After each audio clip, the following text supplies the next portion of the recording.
안녕하십니까. 현재 우리는 프라드 미술관의 역사에서 시작해서 여러 화가들과 그들의 작품들을 살펴보고 있는데요. 프라드 미술관의 작품이 소장된 화가들 중 엘 보스코, 엘 그레코, 그리고 루벤스에 대해 알아봤고요. 앞에서 언급한 바와 같이 그들이 스페인의 입장에서는 외국 화가들이었다면 지난 시간에는 스페인 출신 벨라스케스의 그림들에 대해 살펴봤습니다. 이렇게 외국의 화가들이 앞에서 언급되고 이어 벨라스케스의 그림을 말하게 되는 것은 한편으로는 연대기적으로 그 앞의 화가들 중에는 크게 부각되는 스페인의 화가가 없었다는 의미도 될 수 있겠고, 이런 의미에서 벨라스케스의 등장은 스페인 미술사의 큰 의미로 평가받을 수 있겠습니다. 이때가 바로 스페인이 외부로부터 영향을 받은 시기에서 드디어 스페인의 독자성이 형성되었다는 것인데요. 물론 그 힘이 외부로 발산되었다는 의미도 되기도 하죠. 스페인은 이때를 황금세기라고 부릅니다. 그것은 우연한 사건이 아니었는데요. 이슬람 세력을 몰아내면서 일어난 스페인의 통일과 유럽, 아메리카, 아프리카, 아시아 등 전 세계로 확장된 스페인 제국, 그리고 세계 각 지역으로부터 스페인에 들어온 수많은 것들로 스페인의 정체성이 형성되었고, 그것은 강력한 에너지가 되어 외부로 발산되었다는 점을 설명했습니다. 한편 이런 스페인의 정체성의 성립과 관련해서 세르반테스의 돈키호테 역시 단순한 한 작가의 우연한 산물이 아니었다는 점도 이야기했습니다. 이번 시간은 벨라스케스에 이어 프란시스코 데 고이아와 그의 작품들에 대해 살펴보겠습니다. 앞의 강의에서도 언급했듯이 프라드 미술관에는 시대적으로 고야가 마지막이고요. 그의 작품이 가장 많습니다. 그림만 해도 130여 점이 넘죠.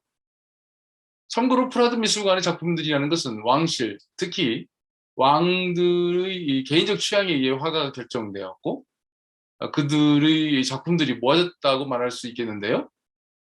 이런 차원에서 고야는 여러 왕들로부터 인정을 받았으며 또한 오랜 기간 왕실에서 그림을 그린 화가라고 말할 수 있겠습니다. 물론 그 명성만큼 고난도 겪어야 했죠. 고야의 초기 작품으로는 보통 우리가 말하는 로코코풍의 그림들을 볼 수 있습니다. 주로 풍속화를 그렸지만 사실 그림들은 대단히 어려웠던 당시 현실과는 다르게 지나치게 화려한 그림들이죠. 주제는 현실을 담았지만 마치 고대 그리스 로마의 신화를 그려내는 르네상스의 그림과도 같습니다. 말하자면 상상의 세계처럼 말이죠. 이 작품은 술래잡기라는 제목을 달고 있고요. 이 작품은 포도수확이라는 제목을 달고 있습니다. 이 작품은 기타를 치는 맹인이라는 제목의 그림인데요. 세비야의 이발사와 같이 이발사들이 생계를 위해 마을과 마을을 다니면서 이발을 해주고 치료도 해주고 이야기도 들려주었지만 역시 맹인들 중에는 이렇게 기타를 치면서 마을과 마을을 다니며 생계를 이었던 사람들이 있었죠. 이 작품은 인형놀이라는 그림입니다. 큰 천 또는 담요의 네 귀퉁이를 여인들이 잡고 중간에 인형을 올렸다 내렸다 하는 놀이를 그린 것인데요. 여러분들은 돈키호테에서 산초가 연숙에 머문 사람들로부터 담요 까불림을 당하는 장면을 기억할 것입니다.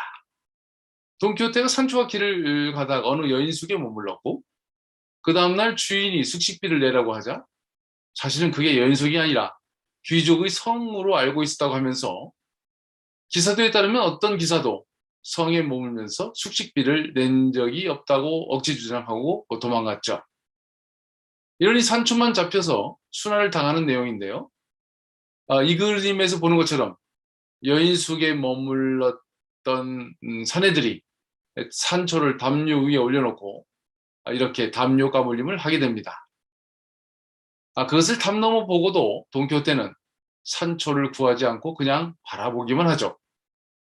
이 작품은 양산이라는 제목의 이 그림입니다.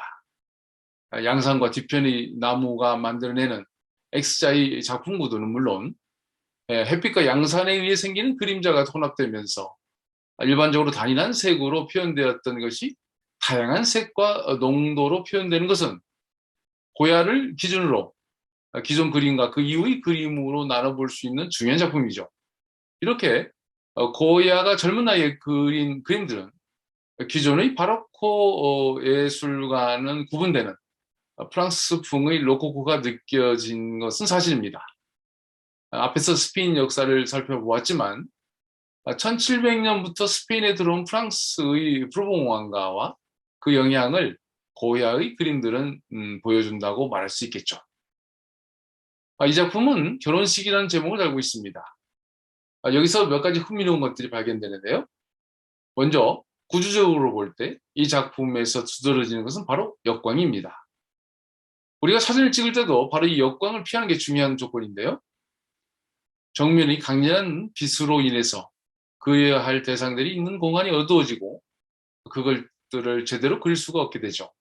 한편 고야는 이 역광으로 발생할 문제를 해결하게 되는데요. 바로 정면의 구조물을 배치시켜서 해를 가리게 되죠. 아치형의 구조물이 만들어주는 그늘로 인해서 인물들의 옷과 얼굴이 살아나게 되죠. 이렇게 되니까 구조물 뒤의 밝은 공간과 그 앞의 공간이 대비되고 그로 인해 작가가 의도하는 다양한 효과를 낼 수 있게 됩니다. 작품에 그려진 인물들을 보면 왼쪽 첫 번째에 아이가 있고 오른쪽에는 노인이 보입니다. 인물들이 배치를 볼 때 왼쪽은 가장 어린 아이이고 오른쪽은 가장 나이 든 노인이 있는 것이죠. 아이들은 헐벗고 있어서 가난하게 보이는 데 반해서 노인의 복장은 그가 부유한 사람임을 짐작하게 합니다. 아이는 얼굴을 위로 하고 손도 올리고 있으나 노인은 땅을 쳐다보고 있어서 이 역시 대비를 이루고 있죠. 인물의 배치를 보니까 중간 앞쪽에 신랑과 신부가 보입니다. 정확히는 신부가 앞에 있고 신랑은 떨어져 뒤에 있는데요. 신랑의 외모는 별로인데 신부의 미모는 상대적으로 뛰어난 것 같습니다. 나이 차이도 크게 느껴지고요. 그런데 신부의 뒤에 있는 두 인물이 역시 대비됩니다. 그중에 검은 옷을 입고 있는 뚱뚱한 사람과 그 옆에 녹색 옷을 잘 차려입고 있으나 가난하게 보이고 얼굴을 비롯해서 뭔가 부자연스러운 인물이 대비되고 있습니다. 검은 옷의 사람이 손을 가슴에 넣은 것을 보면 뭔가 이 결혼이 거래를 통해 이루어졌다는 생각을 하게 되죠. 그러니까 부유한 집안의 아들이 가난한 집안의 딸과 결혼하는 장면으로 해석되는데요. 신부의 자세를 보니까 이 결혼에 대해 마땅치 않은 마음이 드러나죠. 초기 고야의 그림이 보여주고 있는 특징으로 화려한 풍속화라고 말했는데요. 거기다가 또 하나를 추가한다면 표현기법이라고 말할 수 있을 것 같습니다. 앞에서도 언급했지만 정면에 강렬한 빛을 배치하는 것인데요. 말하자면 그 빛을 중앙의 구조물로 막음으로써 어둠과 빛의 강한 대비가 이루어지고 그것을 통해 작가는 자신이 의도하는 외적, 내적인 의미를 표현하게 되죠. 고야 그림은 이러한 경향으로 인해서 그가 네덜란드 출신 렘브란트의 영향을 받았다고 말하기도 합니다. 그러고 보면 렘브란트의 그림에서는 이런 면이 매우 두드러지죠. 이 그림은 엠마우스에서의 저녁 식사라는 작품입니다. 같은 주제를 그린 다른 작가들의 작품을 보면 렘브란트의 그림은 더욱 드러나는데요. 이것은 티지아노가 그린 엠마우스에서의 저녁 기사이고요. 이것은 까르바지오의 작품이죠. 이것은 벨라스케스의 작품이고요. 이것은 레브란트의 또 다른 작품으로 파리 루브르에 있는데요. 창문을 통해 들어오는 빛으로 정면의 예수와 탁자가 두드러지면서 생동감이 살아나고요. 그만큼 작가의 의도가 더욱더 선명해지는 것 같습니다. 이 작품은 고야의 5월 3일의 처형이라는 작품인데요.